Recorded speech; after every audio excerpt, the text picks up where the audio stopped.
지난주일 저는 설교를 마무리하면서 특별히 용기에 대해서 여러분과 함께 나누었습니다. 우리가 이 땅 가운데 살아가면서 특별히 삶에서 용기가 필요한 때가 많이 있는데요. 그 본질적인 부분에 대해서 상담과 또 사람들을 돕는 특별히 격려의 사역 가운데 많은 텍스트로 쓰고 있는 폴 트루니의 책 중에 고통보다 깊은이라는 책이 있는데요. 우리가 살아가는 인생의 본질에 대해서 이렇게 얘기합니다. 우리가 살아가는 인생은 굉장히 아름다운 것이지만 실제로 살아보면 삶 자체는 좀 힘들고 어려울 때가 많이 있는 것이 인생의 본질이라는 것입니다. 또 어떤 사람들에게는 특별히 더 다른 사람과 비교해서 아주 가혹하고 혹독한 인생을 살아가기도 합니다. 살면서 우리가 시련과 어려움, 아주 특정한 상황 가운데 있을 때, 또 누군가를 잃게 되는 상실 가운데 있게 되면 삶은 더욱더 우리에게 힘든 것을 주는데, 그렇기 때문에 인간이 살아가면서 한 사람의 인생 가운데는 많은 용기를 필요로 한다. 이렇게 아주 분명하게 규정하고 있습니다. 우리가 살아가면서 많은 때, 또 많은 시간, 많은 상황 가운데 많은 용기를 필요로 한다는 거죠. 그래서 우리나라에 이제 명절이 아직까지도 지켜지고 있는 것이 설 명절, 음력으로 새해를 맞이했을 때, 또 8월 한가위 추석을 맞이했을 때 두 번의 명절이 저희에게 있는데, 저는 이때가 가족들이 함께 모여 있을 때 오랜만에 가족들을 보기도 하고 또 명절을 지키는 여러 가지 의미도 있지만 삶을 살아가면서 용기를 공급받는 시간으로 부모된 부모 세대가 그 시간들을 잘 선용하는 그러한 명절들을 지내시면 좋겠습니다. 그래서 이 명절에 우리 대전에 이제 가정이 있어서 또 집이 있어서 또 대전으로 모이는 가족들이 이 시간에 하나님께 예배하고 또 이 시간에 함께 모임할 때 여러분들이 용기를 공급해 주는 그런 공급하는 사람, 주는 사람의 입장에서 이 명절들을 잘 좀 준비하시고 또 명절들을 이끌어 갈 수 있는 그러한 귀한 가족으로서의 리더십도 하나님께서 주시기를 바랍니다. 그래서 오늘 여러분들이 하나님께 나와 예배하고 기도할 때 가족들을 한 사람 한 사람 마음 가운데 생각하면서 기도하시면 좋겠습니다. 하나님, 어려운 때를 우리가 사회적으로 국가적으로 지난 연말 연초 지나가고 있는데 특별히 우리 아이들에게 또 우리 가족들에게 용기가 필요한 때입니다. 하나님 우리에게 용기를 주시고 또 우리가 용기를 나누고 지난주에 우리가 함께 나눴던 데살로니가 전서의 말씀 마지막 부분처럼 서로에게 용기를 북돋아주는 용기를 주는 그러한 가족이요 그러한 삶이 되기를 원합니다.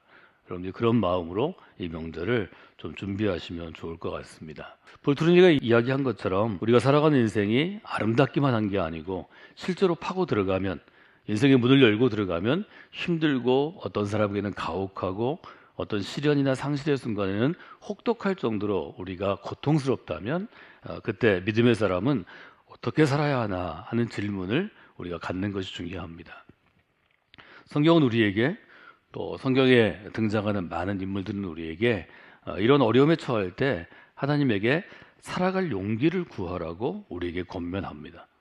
예를 들면 예언자들이 부르짖을 때 예레미야서 여러분이 잘 아시는 33장에 보면 그때 아주 분명하게 하나님께서는 예레미야를 통해서 이스라엘에게 메시지를 주십니다. 너는 내게 부르짖으라 내가 너에게 응답하겠고 내가 알지 못하는 크고 은밀한 일을 내게 보이리라. 이것은 예레미야서에서 아주 잘 짜여진 그러한 일종의 권면이기 때문에 우리에게 기억되지만 사실은 시대마다 하나님께서는 하나님의 사람들을 통해서 아주 분명한 메시지를 우리에게 주시는 것을 우리가 보게 됩니다. 그래서 여러분들이 믿음의 부모가 되시고 점점 나이 들어갈수록 이 예레미야에게 주신 이 말씀 또 예레미야가 전한 이 말씀을 마음에 품고 하나님을 향하여서 다른 누구를 위하여 특별히 가족들을 위하여 부르짖는 역할을 감당하는 그런 믿음의 부모들이 되시기를 주님의 이름으로 부탁을 드립니다. 지난 수요일 저는 함께 기도하면서 오늘 소개할 미국의 뉴욕 대학에 재학 중인 한 대학생의 이야기를 함께 나누었습니다. 시간은 좀 거슬러 올라가서 1984년의 이야기인데요. 뉴욕 대학에 재학 중인 한 대학생이 있었습니다. 이 학생이 마음속에 하나의 소망 또 꿈을 품게 되었는데 그것은 11월 달에 매년 열리는 뉴욕 마라톤에 출전해서 좀 마라톤 코스를 완주하는 것이었습니다. 뉴욕 마라톤 대회는 세계 4대 마라톤 대회가 있는데 그 중에서 가장 많은 참가자들이 참가하는 대회로 아주 명성을 날리는 그러한 대회입니다. 제일 오래된 마라톤 대회 중에 하나가 보스턴 마라톤 대회입니다.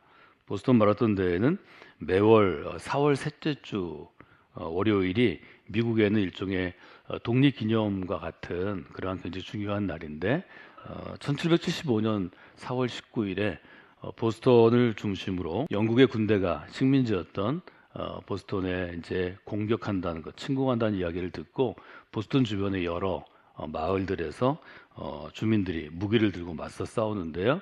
이게 미국 독립운동의 일종의 시발점이 되었습니다. 그래서 그 애국자의 날을 기념하는 뜻에서 이미 1897년에 보스턴 마라톤 대회가 열렸고 여러분 잘 아시는 것처럼 신윤복 선수가 1947년에 이곳에 어려운 가운데 참여해서 금메달을 목에 걸어서 우리에게는 아주 익숙한 곳이고 1950년에도 나중에 2001년에 이봉주 선수까지 우승을 차지한 그런 대회입니다. 그래서 미국에서는 보스턴 마라톤 대회와 뉴욕 마라톤 대회, 1970년부터 시작한 뉴욕 마라톤 대회가 굉장히 유명하고요. 또 런던 마라톤 대회와 로테르담 마라톤 대회가 유럽에서 유명합니다. 런던 마라톤 대회는 특별히 마스터즈 부분에 참석하는 부분들이 자선금을 내서 다른 사람을 좀 도와야 되고요. 로테르담 마라톤 대회는 네덜란드에서 열리는 곳인데 세계 기록 중에서 4개가 지금까지 수립될 정도로 좀 코스가 좀 수월해서 많이 참석하는 그러한 마라톤 대회 중에 하나입니다. 이 린다라는 대학생에게 이 마라톤에 참여하는 것은 좀 용기가 필요한 일이었습니다. 첫 번째는 참가 신청을 하는 것인데 너무 많은 사람들이 참가해서 특별한 경우 일찍 신청하지 않는 경우에는 추첨을 해야 되는 그러한 마라톤 대회였습니다. 린다는 이제 추첨에 참여해서 시간들을 기다려서 마라톤 대회 참가 신청 통지서가 오기를 기도하는 마음으로 기다렸는데 린다에게 그 통지서가 왔습니다. 근데 이것이 끝이 아니고 두 번째 문제 가운데 나아가야 됐는데 가족들이 일단 마라톤 참가를 반대했습니다. 왜냐하면 린다 다운이라는 이 대학생에게는 좀 문제가 있었는데 장애가 좀 심한 장애를 갖고 있었습니다. 그래서 정상적인 생활이 사실은 쉽지 않은 상황이었고 늘 목발을 짚고 생활을 해야 되기 때문에 목발을 짚고 마라톤 그 42km를 달리는 것이 쉽지 않은 일이라서 가족들이 좀 반대를 했습니다. 조금 조깅하는 건 가능하지만 마라톤은 불가능하다고 그래서 말리는 그런 상황이었습니다. 참가 신청이 되었고 그 다음에 마라톤에 이제 뛰고 싶은 의지도 생겼는데 주변 상황은 녹록지 않았습니다. 이런 문제 가운데 있을 때 사람들은 되게 좌절하기 쉽죠.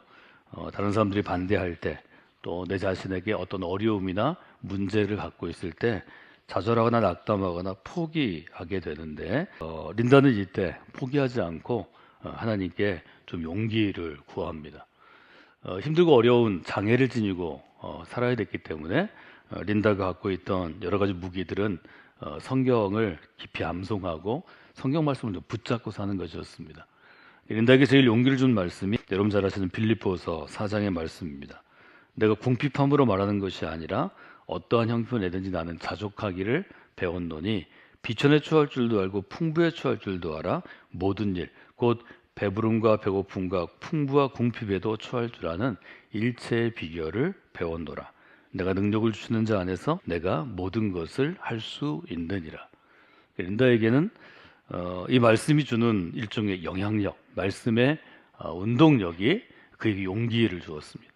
그래서 이 말씀을 붙잡고 뛸 수 있었습니다. 명절을 맞이해서 저는 여러분들이 가족들과 특별히 독립해서 가정을 떠나고 또 우리 교회를 떠나서 따로 생활하는 자녀들과 함께 할 때 의미가 있는 말씀을 설과 추석에 꼭 준비하셨다가 나눴으면 좋겠습니다.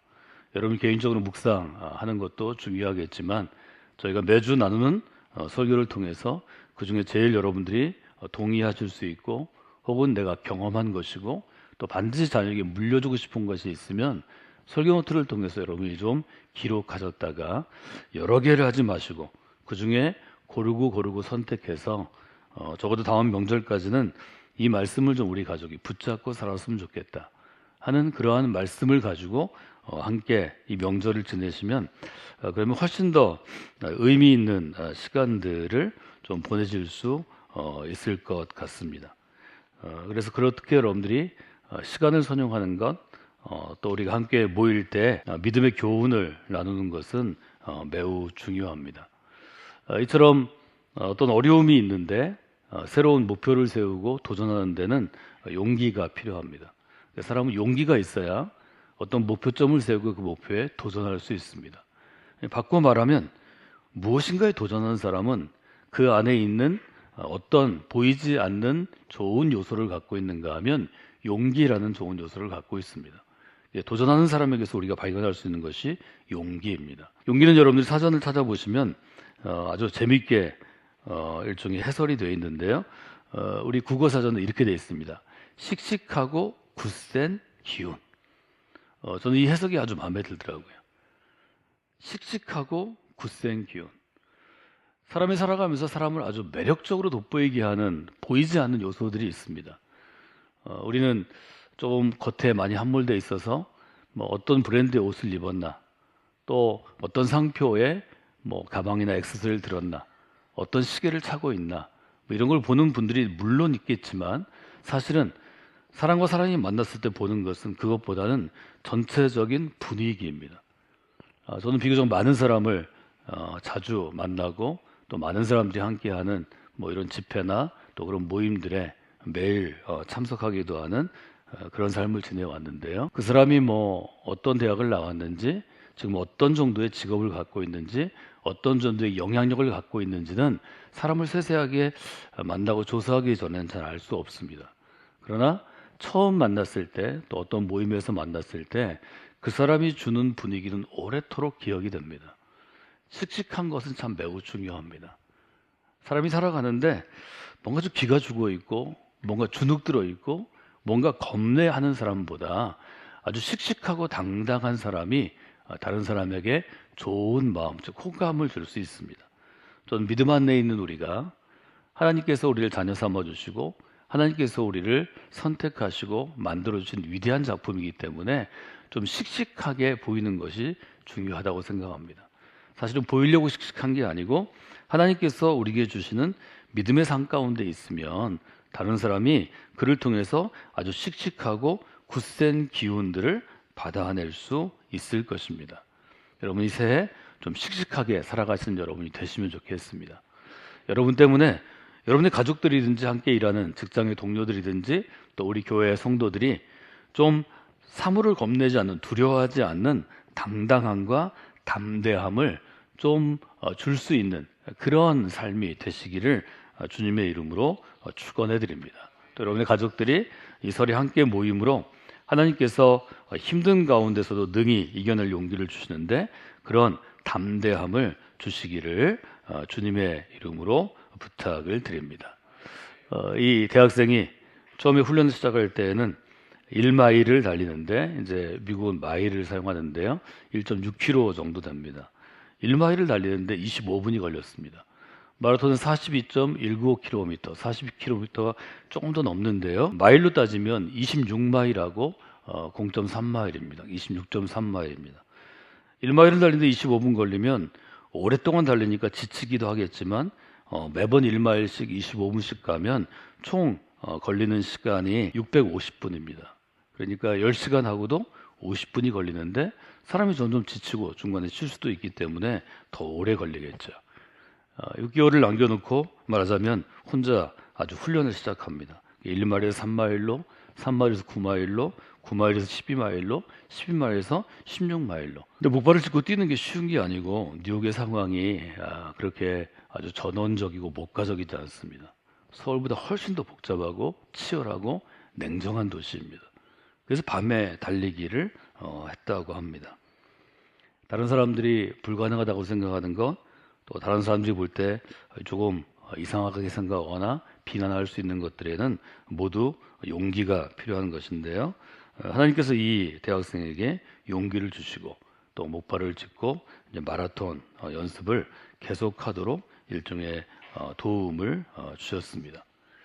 경기 당일이 돼서 그녀는 목발과 또 마찰로 손에 생기서 이제 물기집이 이제 크러치를 들면 목발을 짚으면 생기니까 가죽 장갑도 끼고 또 작은 물통을 메고 또 에너지 보충을 해야 되는데 지금은 좋은 것들이 많이 나와 있지만 1984년이니까 좋아하는 바닐라 캐러멜을 주머니에 넣고 달리기 시작했습니다. 선수들이 다 달려서 선수들은 대개 2시간 어간에 들어오니까 2시간 10분 안에 많이 들어오니까 이미 1, 2, 3등도 정지가 되고 일반 마라토너들도 대부분 마라톤을 여러 번 뛴 분들은 4시간 안에 마라톤을 주파하는 것 혹은 3시간 반 정도를 목표로 일반인도 많이 뜁니다. 모두가 끝나니까 시청 직원들이 바리케이트를 치우고 정리를 시작했습니다. 결국 인단은 이제 차량 통제가 풀어나고 코스가 정리되는 가운데 혼자 남아서 뉴욕의 그 혼잡한 곳을 센트럴파크에 있는 결승점까지 달려야 됐습니다. 주어진 길을 달려가는데 경기가 모두 끝나고 또 교통이나 여러 사람들한테 방해가 되는데 혼자 달려가는 것은 뭐 대단한 용기가 필요한 거죠. 나중에 린다가 뛰어가는 것을 보고 그리스도인들이 남긴 글들이 여러 편 되는데 그 중에 여러분이 히브리서 12장을 인용해서 썼습니다. 히브리서 12장은 우리에게 이렇게 알려줍니다. 무거운 것과 얽매이기 쉬운 죄를 벗어버리고 인내로서 우리 앞에 당한 마라톤을 뛰며, 여기 경주는 마라톤과 같은 좀 장거리 레이스입니다. 올림픽을 염두에 두고 여러분들이 생각하시면 좋을 것 같습니다. 신앙생활이라는 것은 남들이 좀 다 일이 끝난 다음에도 내가 믿음의 경주를 홀로 해나가는 것입니다. 남들보다 좀 늦어도 남들에게 좀 방해가 돼도 내가 뛰어야 되는 길, 그 레이스, 코스를 벗어나지 않고 계속해서 뛰어가는 것입니다. 계속해서 뛰어가기 위해 중요한 것은 결승점을 마음에 두고 눈으로 보고 뛰는 거죠. 우리의 결승점은 예수 그리스도입니다.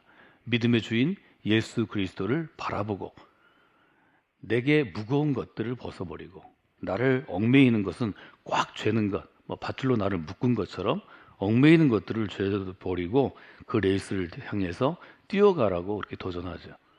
그래서 이 린다 다운이라는 이 여학생이 계속해서 뛰어갑니다. 여러분, 신앙생활의 비결도 여기에 있습니다. 우리를 둘러싼 환경은 언제나 사실 변화무쌍합니다. 내가 원하는 상황이 내가 원하는 때에 오는 일은 인생에 거의 없는 것 같습니다. 여러분 어떠신지요? 내가 원하는 때 내가 원하는 상황을 우리는 늘 꿈꾸며 살아갑니다. 오늘 꿈꿔서 나가보면 실제로 그렇지 않습니다. 난 오늘 굉장히 좀 긍정적이고 밝은 마음으로 누구에게가 다가갔는데 그 사람은 굉장히 어려운 일을 당해서 나한테 짜증부터 낼 수 있습니다. 나한테 화를 낼 수도 있습니다. 우리 가족들도 되게 그래서 엇박자가 많이 생기죠. 그래서 그 타이밍이 안 맞아서 엇갈리는 관계나 엇갈리는 상황이나 엇갈리는 인생의 길이 너무 많이 있습니다. 그래도 인생이란 특별히 그리스도로 살아간다는 것은 믿음의 경주에, 믿음의 레이스에, 믿음의 마라톤에 일단 나갔으면 예수 그리스도를 바라보면서 계속해서 달려가는 것입니다. 오랜 시간이 지났지만 또 지쳐 있었지만 이 대학생에게 끝까지 뛰어야 한다는 일종의 계속 목표의식이 주어졌던 것 같습니다. 특별히 뉴욕의 사람들은 냉정하다고 평가를 받는데요. 오후에 홀로 뛰어가는 이 대학생을 향해서 뉴욕의 시민들이 격려하기 시작합니다. 달릴 수 있어요? 끝까지 달려봐요. 그리고 조금이라도 같이 달리기도 하고, 지쳐 있으면 물을 갖다 주기도 하고, 또 어린 아이들이 와서 말을 걸어주기도 해서 결국 그는 결승점까지 달려가는 그 길을 혼자 달리지 않고 여러 사람과 같이 달리는 그런 경험을 하게 됩니다.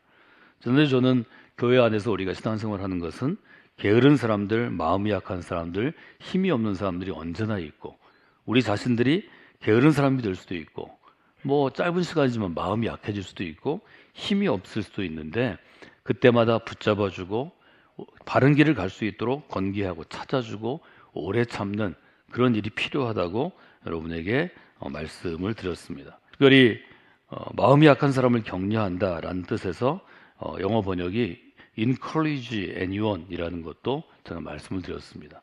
이것은 용기를 북돋아주는 동사형입니다. 신앙생활이란 결국 신앙생활을 하다가 믿음의 경주를 뛰어가다가 좀 지쳐서 그만 쉬고 있거나 아니면 낙심해서 포기하려고 하거나 아니면 아예 잘 몰라서 너무 게을러서 혹은 알지 못해서 그 경주에 참여하지 못하는 사람을 격려하기도 하고 용기를 북돋아주기도 하고 손을 잡고 같이 뛰는 것이라고 우리가 해석해 볼 수 있겠습니다. 사실 이것이 제일 잘 실현될 수 있는 것이 믿음의 가정입니다. 용기를 내서 달리는 린다에게 기적 같은 일들이 계속 일어나게 되는데요. 시간은 벌써 저녁 8시가 되었습니다. 거의 떠난 지 12시간이 같이 됐는데 이때 방송국에 시민들이 전화를 하기 시작합니다. 아직도 한 사람이 뛰어가고 있는데 거의 결승점이 다가왔으니까 결승점에 도착하는 것을 제가 좀 궁금해서 보고 싶다고, 많은 사람이 보고 싶어 할 거라고. 그래서 그 당시에 전국 방송을 하던 한 방송국에서 아주 시청률이 높은 심야 프라임 뉴스 타임이라고 부르죠. 그래서 뉴스 쇼를 중단하고 이 대학생이 들어오는 것을 생중계하게 됩니다. 정확하게 떠난 지 11시간 57초 만에 도착을 하게 됩니다. 이 과정들이 1993년 리더스 다이제스트 1호로에 실리게 돼서 더 많은 사람들이 그것들을 보게 되었습니다. 린다는 그렇게 고백합니다.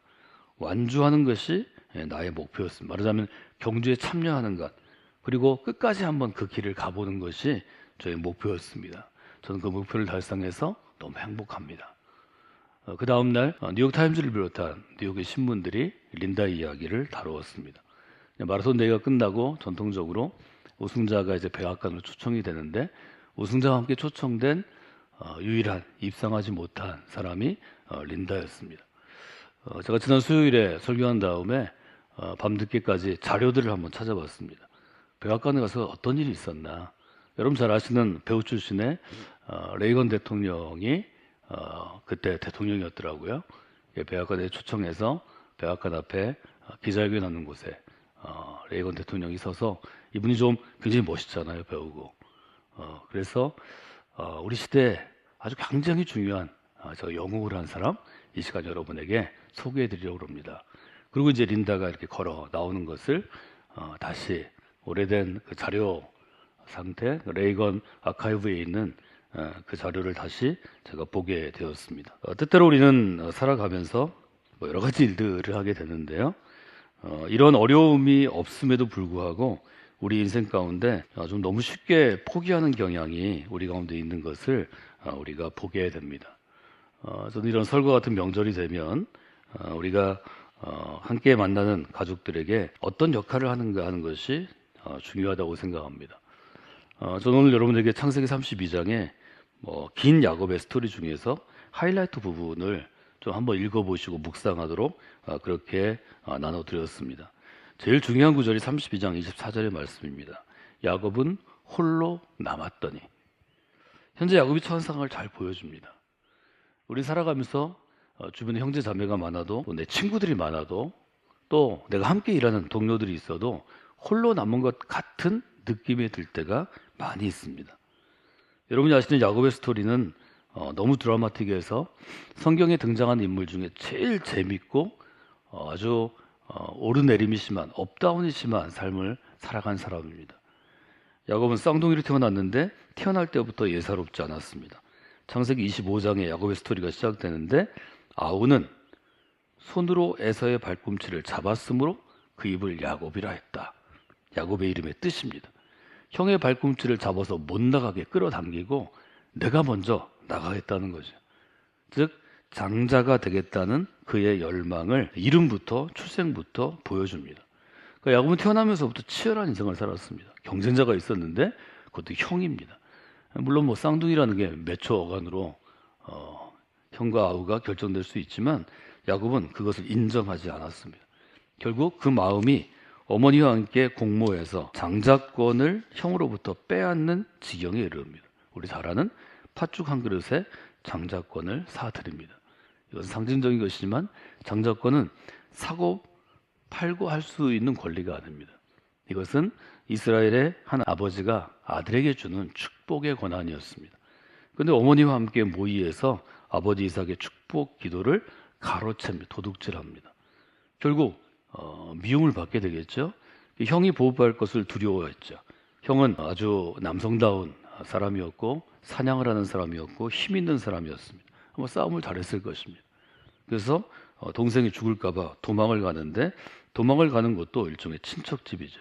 삼촌 라반의 집이라고 여러분들이 기억합니다. 속였기 때문에 빼앗았기 때문에 도둑질했기 때문에 도망했는데 그곳에서 그는 20년 가까이를 지내는 동안에 속임을 당하고 빼앗깁니다.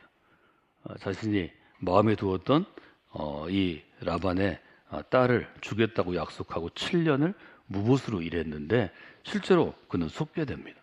속아서 14년을 무보수로 일해야 했습니다. 창세기 29장 20절에 보면 속은 그때도 야곱은 라헬이라는 여인을 위해서 아주 그것을 기쁨으로 받아들입니다. 야곱이 라헬을 위하여 7년 동안 라밧을 섬겼으나 그를 사랑하는 까닭에 7년을 며칠같이 여겼더라. 그 다음에는 속은 것에 보복하기 위해서 이젠 삼촌을 속이죠. 재물을 모읍니다. 나중에는 6년째 재물을 모았는데 삼촌이 갖고 있는 재물보다 더 많은 재산을 갖게 됩니다. 야곱이 살 수 있는 것은 이제 재물에 의지하는 것이었으니까 자기 아내와 아이들을 위해서 재물을 모으죠. 문제가 발생합니다.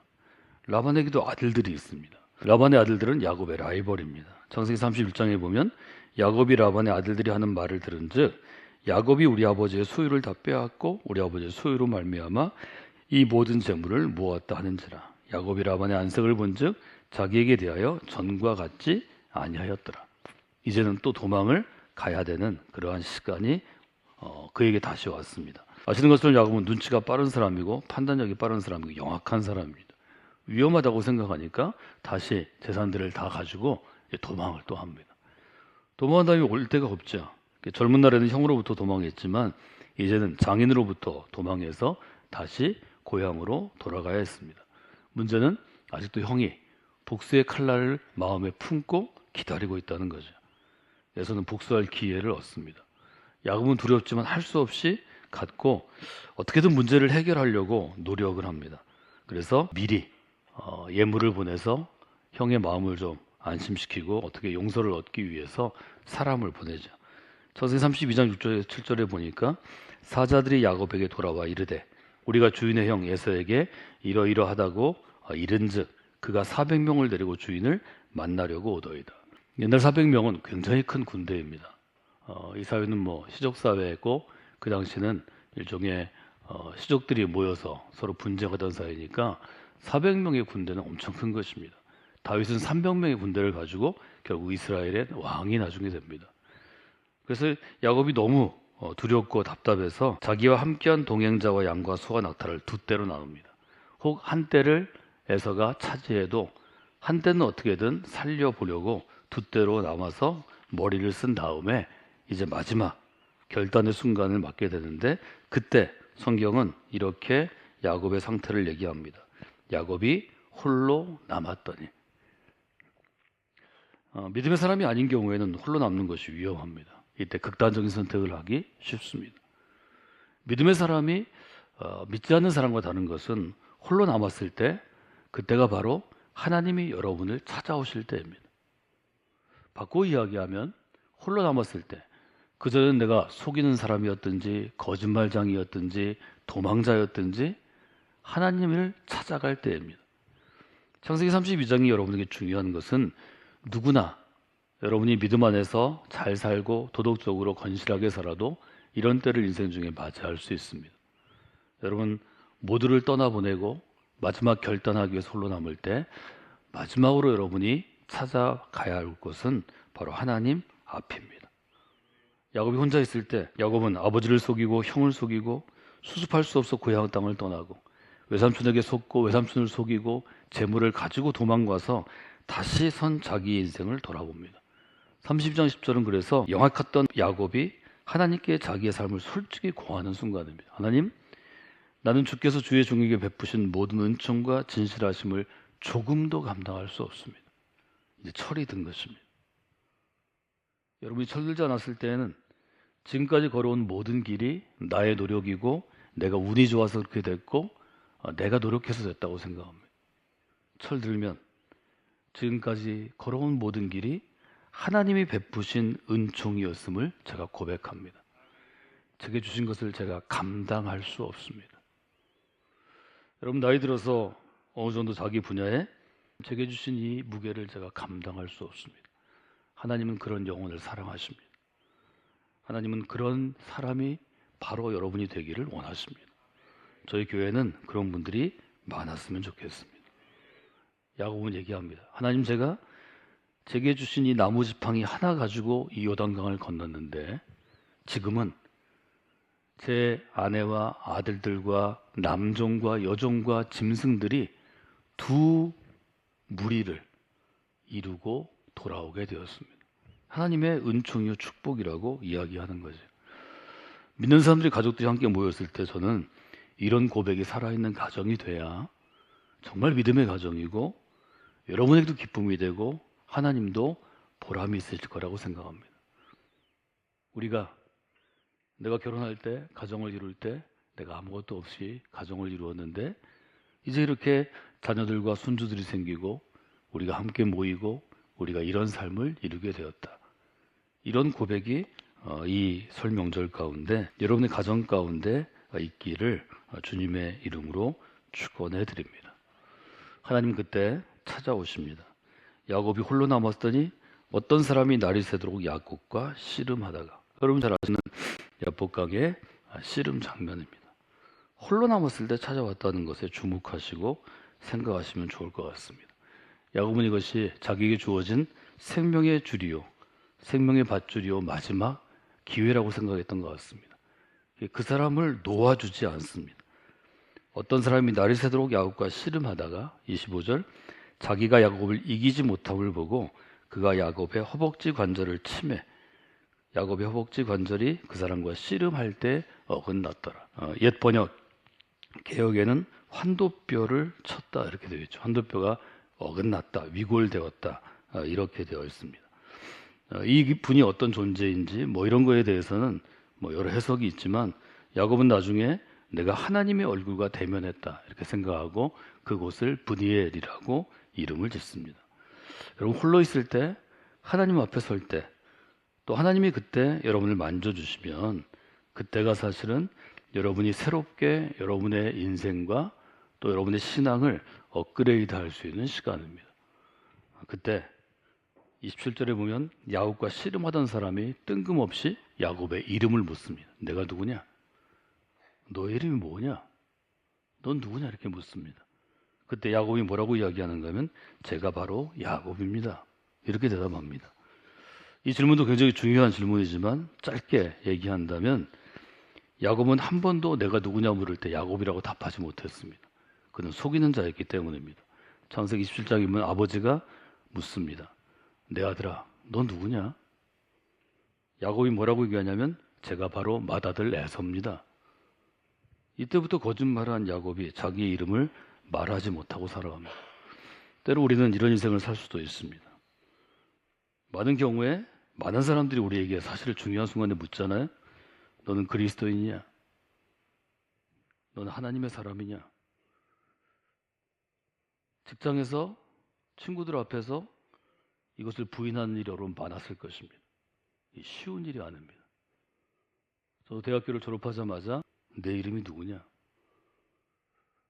여러분이 나이 들고 어른 되어 그리스도인이 돼서 살아오셨으면 이때 여러분의 본 모습을 그대로 밝히는 분들이 되시면 좋겠습니다. 여러분의 아이들이 젊을 때는 이것이 참 힘듭니다. 그래도 여러분의 경험을 이야기해주고 내가 누군가를 이야기하게 해주는 게 중요합니다. 그 다음에 야곱이 새 이름을 얻습니다. 28절, 그가 이르되 내 이름을 다시는 야곱이라 부를 것이 아니요 이스라엘이라 부를 것이니. 이것이 이스라엘의 시작 탄생입니다. 아시는 것처럼 야곱의 아들들이 12지파의 이름을 갖게 되었습니다. 저는 오늘 여러분들에게 지난주에 이어서 지금 사실은 같은 주제로 여러분에게 좀 말씀을 전하는 것입니다. 어려운 상황에서 힘든 상황 가운데서도 하나님께서 용기를 주시면 믿음의 사람들은 능히 새로 걸어갈 수 있습니다. 하나님께서 힘든 가운데서도 이 국가적인 위기 가운데서도 능히 이겨낼 수 있는 용기를 저는 이미 우리에게 주셨다고 생각합니다. 지난 12월부터 1월까지 저희가 주일에 또 특별한 새벽을 통해 수요일 저녁에 여러분이 나누신 말씀을 하나로 모아서 그 한 20편 정도 되는 하나님께서 우리에게 주시는 우리 교회 강단을 통해서 주시는 말씀들을 이어보면 저는 용기를 가지라는 메시지가 가장 강력하다고 생각합니다. 저는 신앙이란 길이 끝나는 곳에서 새로운 길이 시작되는 것이라고 아주 신앙의 원칙을 여러분과 함께 나눴습니다. 린다 다운에게는 뉴욕 마라톤을 완주한 그 순간부터 사실은 그에게 새로운 길이 열렸습니다. 많은 사람에게 장애를 가진 사람의 어려움을 이야기하게 되었고 실제로 그 이후에 1990년 캐나다에서 또 한국에서도 마찬가지고 수많은 장애와 어려움을 가진 사람들이 마라톤으로 완주하며 국토를 종단하며 혹은 대륙을 종단하며 자기의 뜻을 알리게 되었습니다. 이것은 매우 중요한 일이라고 생각합니다. 야곱도 홀로 씨름하던 그 마지막 밤에 새로운 길, 이스라엘의 길을 시작합니다. 여러분 신앙생활은 우리에게 다 이런 과정과 또 이런 경험들을 주게 됩니다. 이 명절에 여러분들이 가족들과 함께 모이는 이 날이 여러분에게, 여러분의 가족에게, 또 여러분 자녀 중 누구에게 혹은 여러분에게 새로운 길이 시작되는 좋은 시작점이 되면 좋겠습니다. 이 명절 하나님께서 여러분과 함께 하시고 새로운 길을 시작할 수 있는 하늘의 용기를 공급하여 주시기를 주님의 이름으로 축원해 드립니다.